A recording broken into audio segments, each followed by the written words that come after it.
नमस्कार, इंडियन किचनमध्ये तुम्हा सर्वांचं मनापासून स्वागत। आजची रेसिपी आहे उकडलेल्या ओल्या भुईमुगाच्या शेंगा।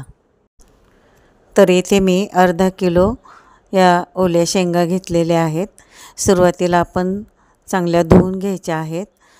2 ते 3 वेळा पाण्याने चांगल्या स्वच्छ धुवून घ्यायच्या आहेत, कारण त्याला माती लागलेली असते।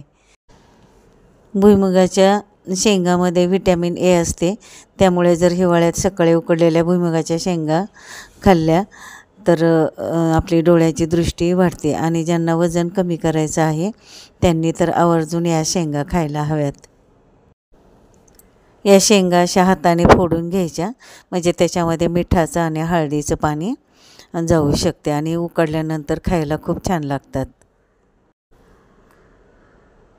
आता मी इथे कुकर घेतलेला आहे आणि याच्यामध्ये आपण 2 ते 2.5 मोठे तांबे पाणी ओतायचं आहे आणि हळद इथे मी 3 चमचे टाकलेले आहे आणि मीठ 4 चमचे घ्यायचे आणि मग याच्यामध्ये आपण या शेंगा घालणार आहोत आणि झाकण लावून आपण 5 ते 6 शिट्ट्या द्यायच्या आहेत। 2 शिट्ट्या जास्त दिल्या तरी काही हरकत नाही, चांगल्या मऊ शिजतात। हे चांगले मिक्स करून घ्यायचे, म्हणजे हळद आणि मीठ याचं पाणी त्या शेंगामध्ये जाऊ शकते। आणि आत्तासुद्धा शेंगांचा सीझन आहे। हिवाळा सुरू झाला की अनेक फळं खाण्याची वेगळीच मजा असते। या दिवसात आरोग्यासाठी या शेंगा महत्त्वाच्या असतात।